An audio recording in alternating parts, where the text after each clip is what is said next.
Cool. Hi everyone. My name is Lamthorn. Oh yeah, microphone. Thank you. Where is the microphone? Right in front of you. Right in front of me. Thank you. Hi everyone. My name is Lamthorn Hantrakul. I also go by the nickname of Hanoi. For those of you who are geographically curious, I'm not from Vietnam.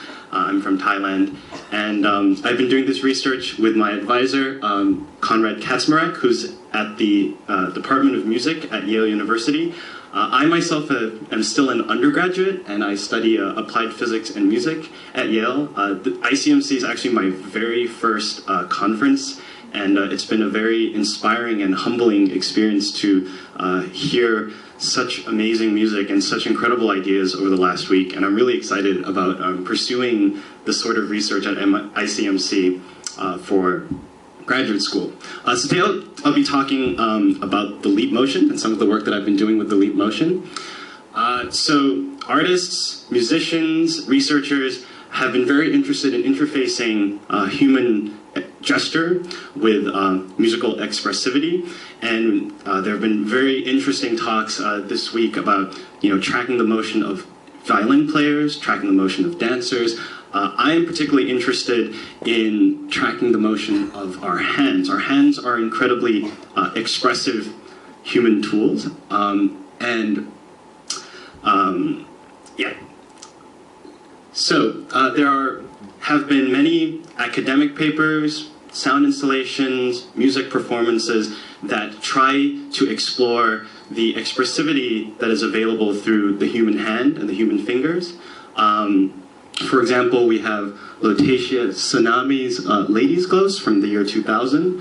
You can see she's using flex sensors connected to a glove. There is Alina Jessop's VAMP project, which is a vocal augmentation glove, where she this research was done at the MIT Media Lab.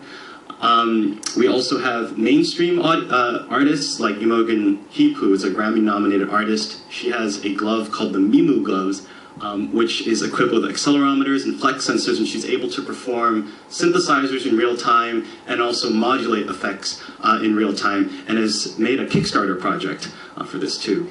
The mainstream audio market has also been very interested in using hand and finger control for mainstream audio applications. For example, we have Source Audio released the Hot Hand USB controller. It's a ring that you wear on your finger, and when you move your hand or yaw it around, it will send MIDI data and allow you to control effects that way. Many of you might use Cubase as your primary DAW. In 2013, Steinberg released what's called Cubase IC Air, which allows you to connect motion cameras to Cubase and actually control transport controls, move through sessions by using your hands. And there's also the newest device that I'm aware of is made by IK Multimedia. It's the iRing. It's just this plastic ring that you wear, and you wave it in front of the front-facing camera of your phone. It allows you to use your hands to move and modulate synthesizers, effects. So there's a lot of interest in using hand gestures and finger expressivity in hand and finger movement for musical expression. So in comes the leap motion. The leap motion is a new device that was released in 2013, offering full finger tracking of all 10 fingers, and it's very small. I actually have one here. I'll be demoing it in part of the presentation. And it offers accuracy down to the thousandth of the millimeter. I quote from the website. And this is an unprecedented accuracy that before this device was released, there has been no other commercial device that has offered this level of accuracy. And it works using three infrared sources, 2 infrared cameras. And the main advantage of the leap motion, and the reason I was so excited about using it is completely non-invasive. In other applications that I showed to you in an earlier slide, you needed to wear a glove or some kind of controller on your hand, which might impede performance or impede the sound installation in certain circumstances. So the leap motion, you basically just set it up, it's a USB peripheral, and you're able to do all this it will be able to track all your hand gestures completely non-invasively. There's no need to wear any kind of glove. So there have been a few applications that try to leverage the leap motion for music specifically. There is the Muse synthesizer made by BT and R. Boulanger at Berklee School of Music in the United States. It's basically a sound sculpting tool where you use your hands to shape sounds. Herbie Hancock is a jazz pianist who has also been known to use the leap motion during his performances too. And even here at ICMC, Alyssa Aska was presenting yesterday, Thursday morning, on using the leap motion for piano performance. By far the most mainstream MIDI application that is currently being used is a software called Gecko MIDI, written by Geert Bevan, released in 2013. And it presents you with a beautiful interface for connecting the leap motion to various parameters. And you can see here that you have all these different motions, moving your hand up and down, left, right, yaw, left, yaw, right. The problem that I had with this implementation was that, as you notice, it's actually only limited to open hand and closed hand, and it only tracks hand movement and doesn't tap into the wealth of data that the leap actually provides from your fingers. So this popular MIDI application is limited in two ways. It doesn't let you do finger tracking. You can't assign anything to your finger movement, only overall hand movement. And secondly, it doesn't tap into the gestures built into the device. So the leap motion is able to detect certain gestures like circular, swipes, which is something that Alyssa Aska's paper from yesterday is something that she explored. From my experience, the gesture detection is actually not very robust. It's not that robust in detecting when a gesture has been made. For example, if you're swiping, there are times where I've swiped many times and it only detects maybe 1 of 5 times of those gestures. So I decided not to explore gestures. I was very interested in using the accurate finger tracking data that came from the leap motion. Yes. So the way I did this, I prototyped everything in Max MSP, and later I'm currently doing a Java implementation. But here, for prototyping all these interactions, I used an object called aka.leapmotion, which is available online for free. The website there, it's developed by Masayuki Akamatsu. And this basically just takes all the data available from the leap motion and puts it into Max MSP and allows you to use the data in that way. And so I have the Max patch there. Once you get into the Max patch, you can do everything you want in Max, or you can optionally send that data into MIDI out into music software. So I have a variety of sort of small implementations that I've been exploring that eventually culminate into a larger granular synthesizer and a performance which I will show a video of at the end. So one of the first things I was interested in is when I'm performing, I have a lot of knobs and a lot of keyboards in front of me, and I was trying to figure out a way of simplifying everything into sort of one streamlined interaction. So one of the things that I was exploring was using the leap motion not only to modulate effects, but actually to simultaneously modulate effects and play notes. So here you see that if I move my left and right hand across this way, I can play the notes on a scale that I've defined. If I move up and down, I can control different aspects like alpha rate and wavetable for my wavetable position. From my experience using this, it's a lot like playing a theremin. So you have sort of the HCI considerations about, not having physical feedback of where you're placing your hands, but it's actually great to be able to modulate both note playing and modulate the sound at the same time, which is something the theremin can't do. Next, I was also interested in using the leap motion for sound spatialization and to have spatialization be controlled in real time during performance using the tracking data. So here, I have just a GUI in Max MSP that when you move your hand around, it will spatialize the sound from a hemispherical speaker in the middle of a room accordingly. And this is especially powerful when used in conjunction with your complementary hand, because what this allows you to do, and what I will be showing in a performance, is I have my right hand modulating aspects of the sound, and I have my left hand spatializing everything and sort of moving the sound object around the room when I perform. And Yeah, so you can do both at the same time. And also to further that idea of complementary hand motion, where you have one of your hands sort of playing the notes and changing aspects of the sound, your left hand can also be controlling multiple effects at the same time. So here, I sort of imagined that there was a three-dimensional cube around the leap motion with different vertices having different effects. And if you wanted to mix, let's say, more low-pass filter, you just move your hand closer to that vertice. If you wanted to mix more phaser, you just move up. And this was a much more intuitive way of controlling multiple parameters at the same time compared to trying to do a very complicated mapping to one knob. And when you can take into account nonlinear interpolations, this one is a linear interpolation, but when you take into account nonlinear interpolations between these states, you can get some very, very interesting and very expressive control of effects. And when combined with tools like the Wekinator by Rebecca Febrink and her colleagues, you can even define these different sort of vertices as effect states and let the Wekinator basically interpolate between those. You can leverage a lot of very interesting expressive textures out that way. But these still don't leverage the power of the finger detection and finger movement. These were mostly just kind of using the very accurate spatial data of my hand position. So, in trying to track the finger data, unfortunately, leap motion is a very dumb sensor, and it just spits data out. Basically, what it does is it assigns every hand a hand ID and corresponding finger IDs, but it doesn't care which is the left and right hand. So the minute you start putting in two hands, the hand IDs basically get swapped between the hands, and the corresponding finger IDs get swapped, and there is no differentiation between fingers on the left hand, fingers on the right hand. It's literally just a blank slate saying, I've detected a finger, and here are its coordinates. So I had to put together a max patch just to basically sort all this data. That's just a little snippet.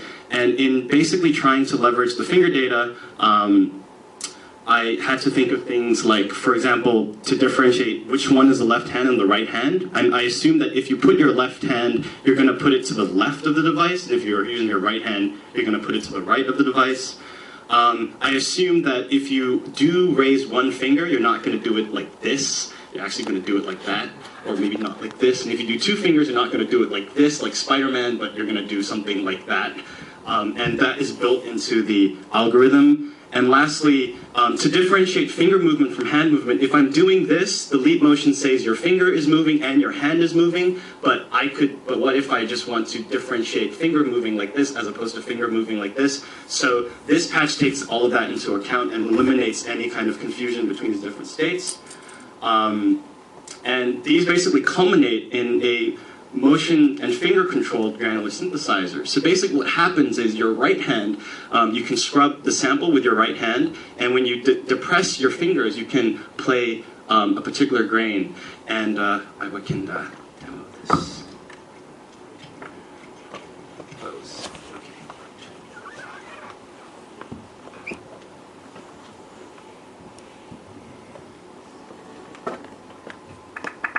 Cool.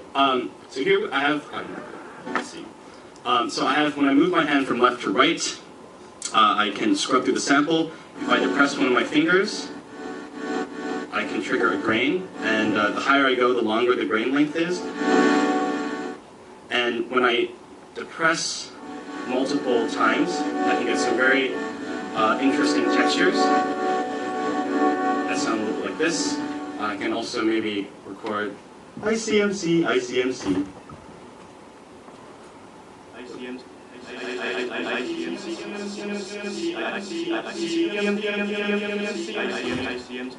Cool. So I was particularly interested in,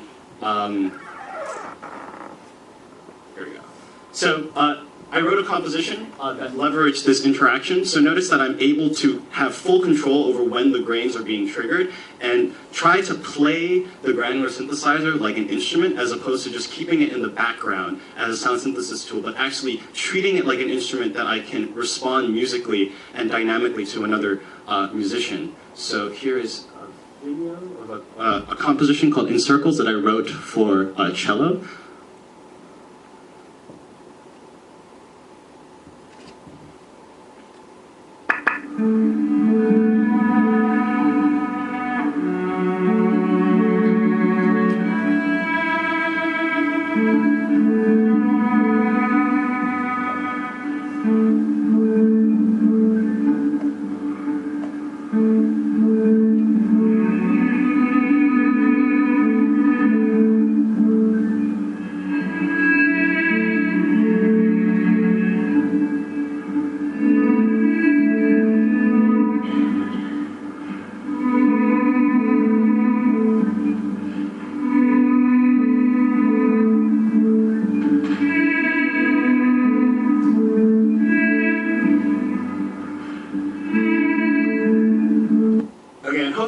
see there is by being able to control each of the individual grains and trigger them individually using my fingers, I'm able to create very organic textures simply because of the human error when you're trying, like just the human variation in depressing your fingers. And I was particularly excited by the fact that I could respond very musically to the cellist and be able to respond to his musical gestures and his musical lines in a very performative way, and not kind of just keep granular synthesis as this computer thing that runs in the background, but actually bring it to the front and treating it more like an instrument.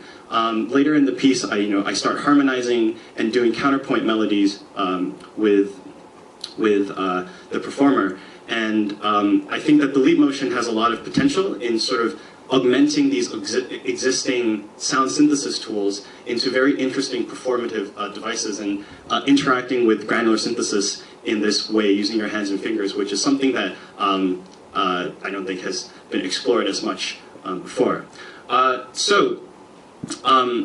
Now, I guess a lot of you have heard of the leap motion, and many of you are interested in trying to use the leap motion. So I guess I've dedicated a little bit of time to maybe talk a little bit more about the specifics of the leap motion. Most notably, the fact that there is now a version 2 SDK, which fixes a lot of the problems and limitations that I had to overcome when trying to implement the music and the implementations in this paper. So the Leap Motion version 2 SDK, which is in beta form, so it's only available currently to developers, but will be released to the public very, very soon. It gives you access to the raw sensor data, and most importantly, it provides what's called skeletal tracking, and it actually has a model of the hand. So previously, when I was using the Leap Motion, if I had my fingers out like this, it would detect all of my fingers, but the minute I put one finger down, it simply just disappears off the map, which is really problematic when trying to use it for musical purposes, because a finger that just disappears, data that just disappears, basically causes every value that has been mapped to it to kind of go a little bit haywire. So with hand modeling, if you close your hands like this, the Leap Motion will automatically assume that your hand looks like this, as opposed to a finger just disappearing. And I can just show a little bit of what that looks like.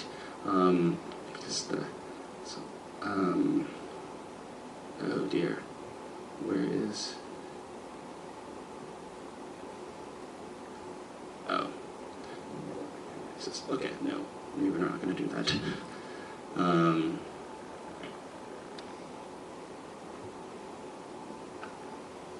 Great. And also, when I was complaining about the differentiation between left and right hands, the new the new version 2 SDK also features the new functions, most notably the hand function, which basically, when you call that hand function, it will automatically differentiate between left and right hands for you. So if you're interested in using the Leap Motion, know that the next iteration of the SDK will automatically differentiate between left and right hands, which is great. And yeah, so to conclude, the Leap Motion offers unprecedented multi-dimensional tracking. It offers very accurate finger tracking, and if you're interested, you're more than welcome to come and test out the Leap Motion and the patch that I've put together to really see for yourself if you're interested in using the Leap Motion. It's very small and it's very lightweight. And for me, the most important thing is the fact that it's non-invasive. The user, the performer, doesn't have to wear any special gloves or any kind of special hardware sensors on their hands, which might impede performances in certain cases. And yes, the version 2 SDK is coming out soon and fixes a lot of the problems that I mentioned in this paper and had to figure out ways of fixing in the paper. Limitations, the biggest limitation of the Leap Motion is its interaction space, which is kind of just limited to this. If I hold it up here, it's kind of just this box around here. So compared to something like the Kinect, it's very, very small, but in that very small box, it's very accurate.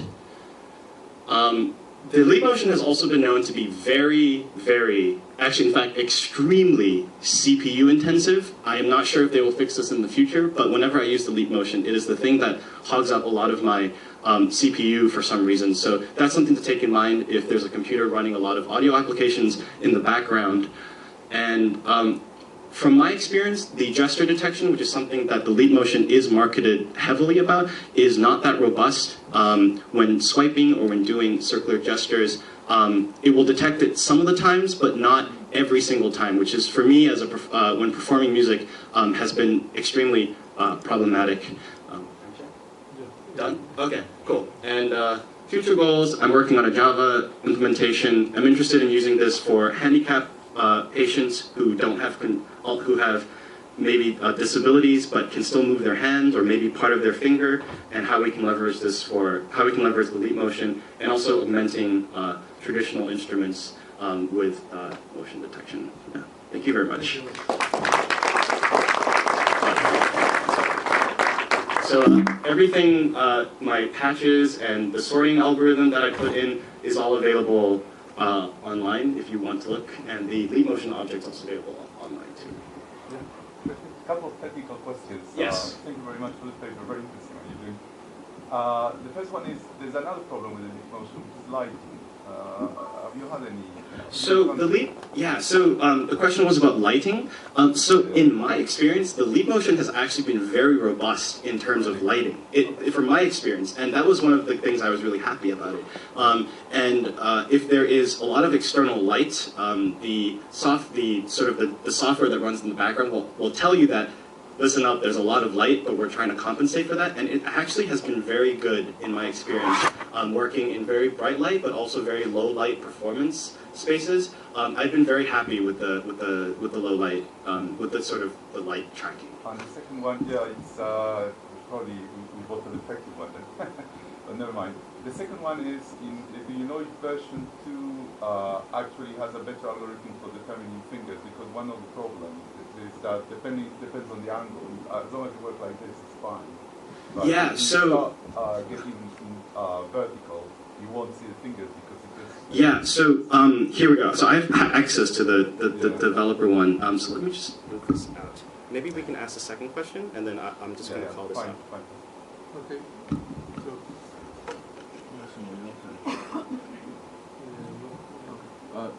I guess more of a comment than a question, but you're absolutely right that Leap Motion is finding its ways all over the place, because there's actually now laptops that come embedded with Leap Motion in them, so you can get it that way. ICM. Sorry, my thing is still working in the background, but now you see that if I do this and I close my hands, the Leap Motion now doesn't just let the finger disappear. Sorry. In the past, if I close my fingers like this, my fingers would simply disappear, which was very problematic when mapping it to values. And my algorithm that for the max patch basically just leaves the value at its last known state. But here, it will continuously track the fingers. And you notice that if I do this, because of the hand model, it doesn't.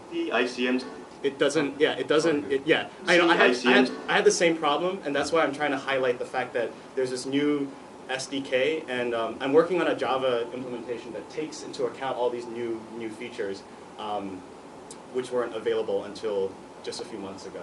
Yeah. You want to finish the comment? There was just another comment about the reflectivity.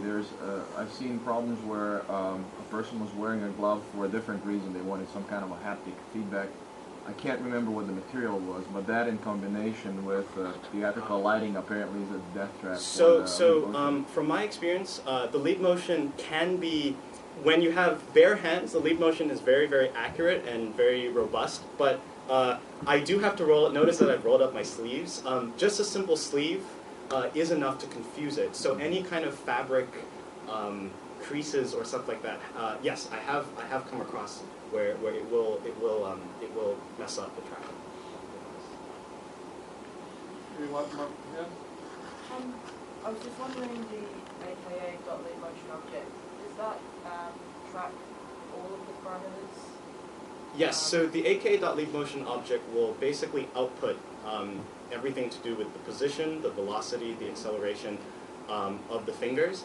The biggest problem with the aka.Leap Motion object, which is basically stemmed from the fact that the Leap Motion doesn't, in its previous SDK, did not differentiate hands or anything. It just spit the data out into just like a blank slate. And in terms of matching the correct finger to the correct hand, that was the problematic part, because to tap into each of these fingers and map it into like Max, for example, you need to say like, okay, left hand, pinky finger is going up and down, whereas the data that was just being spat out from the AK.lead motion was just like, here's the data, but in terms of picking out the necessary one is So very can different. you, if there's data that you don't want, can you just disable it to reduce the CPU? So in AK.lead motion, that is something that's not implemented. Though the paper from yesterday, they had it basically turning on and off. Yeah, that's what I was just asking.